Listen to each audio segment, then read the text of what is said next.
Alors, François-Joseph Fournier acquiert l'île de Porquerolles en 1912. En un sens, on peut dire que c'est au terme d'une odyssée. Ils voilà partis, donc ils ont rejoint l'Italie, ils ont suivi la côte, ils pêchaient, ils se débrouillaient. Et de cette danse, est né un coup de foudre et un amour qui ne s'est pas démenti pendant plus de 50 ans, quoi. Baptiste, qui était pêcheur à Porquerolles et qui était né ici, il avait une femme et un enfant, un petit enfant.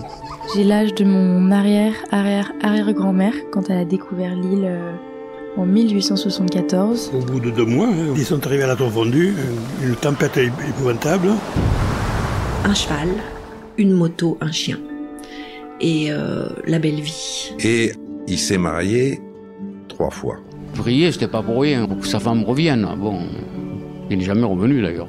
C'était un précurseur, c'est une femme d'aujourd'hui qui est née 2 siècles avant nous. Porquerolles est depuis toujours le théâtre d'odyssées réelles ou fictives, immobiles ou vagabondes. Des hommes et des femmes s'y sont échoués par hasard au terme de longs voyages. D'autres s'y sont illustrés en personnages légendaires qui ont marqué la mémoire collective. Faire revivre ces histoires et ces personnages, c'est ce que je vous propose dans cette série de 5 épisodes intitulée Murmure, mariage du son et de la photographie, réalisée pour l'exposition Le Songe d'Ulysse à la Villa Carmignac en collaboration avec le photographe Bernard Pess.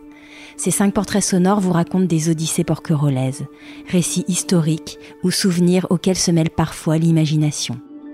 Je vous propose de découvrir ces incroyables histoires dans cette série diffusée 1 fois par semaine pendant 1 mois et je ne peux que vous inviter à découvrir l'installation complète à la Villa Carmignac jusqu'à mi-octobre. 1890, de l'île de Panza à Porquerolles, l'incroyable odyssée familiale de la famille Goglia, par Louis. Comment vos grands-parents sont-ils arrivés à Porquerolles ? Ils venaient d'une île d'Italie, là-bas, l'île de Ponza. C'est une île au large de Naples, ça fait partie de l'archipel napolitain, même on peut dire. Enfin, toutes ces grandes îles maintenant, c'est des palais. Ils n'avaient pas de maison, ils vivaient dans des grottes, vous voyez, des grottes de terre. C'est de la terre friable, il n'y avait pas de porte ni de fenêtre peut-être, mais c'était des trous, quoi. Et le grand-père a décidé de partir. Il avait un bateau qui avait été fait là-bas, mais il était très, très lourd. C'était un bateau de 9 mètres, 10 mètres, quelque chose comme ça, en bois, très épais. C'était pas raffiné comme maintenant, hein. Et il avait de la famille qui était partie à Marseille, qui avait réussi à aller jusqu'à Marseille. Il vous fallait qu'ils se rendent à Marseille s'ils voulaient vivre comme il faut. À Marseille, ils avaient ce qu'ils voulaient. Ils pêchaient, ils gagnaient bien leur vie, ils étaient heureux, quoi. Et il a décidé de partir. Il a dit, bon, je vais mettre toutes mes affaires dans mon bateau, je vais rejoindre l'Italie, et je vais sur la côte, et je peux pas me tromper, j'irai à Marseille. Voilà, il savait pas. Et c'est ce qu'il a fait. Et mon grand-père avait 40 ans, sa femme en avait 20. Il y avait une écart d'âge qui plaisait pas aux gens de là-bas. Et ça, c'est autre chose. Maintenant, ce serait courant. Donc, il a tout mis dans ce bateau, tout ce qu'il avait de précieux, quoi. Mon père avait quelque chose comme 4 ou 5 ans. Je le voilà parti de la mère, une jeune femme, 2 enfants, un de 7 ans, l'autre de 4 ans ou 5 ans, quelque chose comme ça. Les voilà partis pour rejoindre l'Italie et aller à Marseille. Voilà, c'était leur but.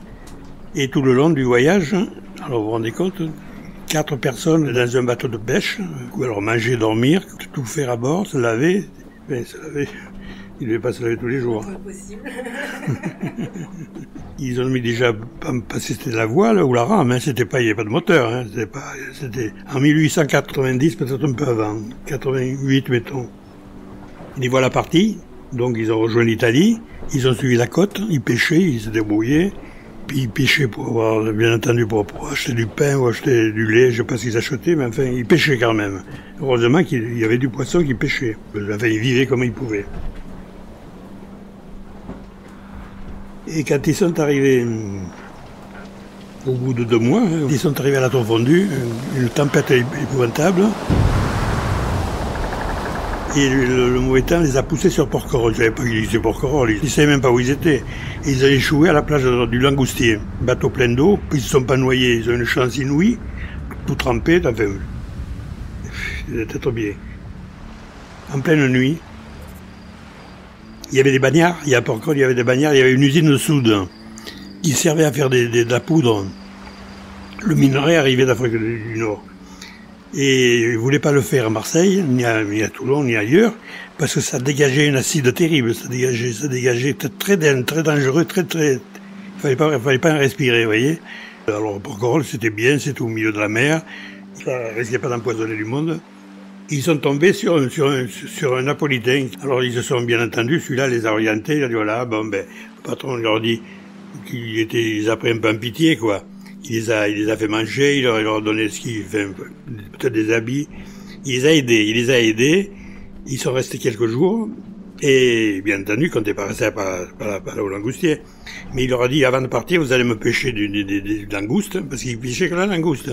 C'était leur spécialité. Ils avaient des paniers, ils n'avaient pas d'argent pour acheter des filets.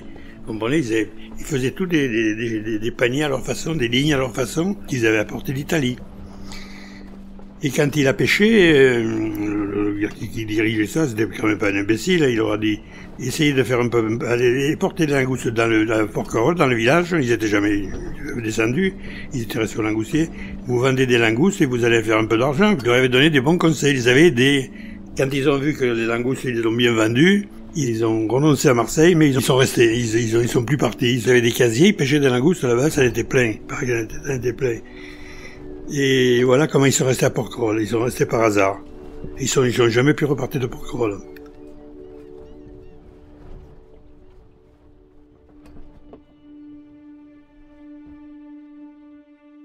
Pour celles et ceux qui auront la chance de voir l'exposition Le Songe d'Ulysse, présentée par la Villa Carmignac tout l'été et jusqu'à mi-octobre, vous pourrez découvrir la silhouette et le visage associés à la voix que vous venez d'entendre dans l'installation Murmure, aux côtés d'œuvres plus imaginaires, mythologiques et oniriques les unes que les autres. Les portraits sont également à découvrir sur les sites Instagram et Facebook de Fragile Porquerolles ou sur le site fragileporquerolles toutattaché.com. À très bientôt.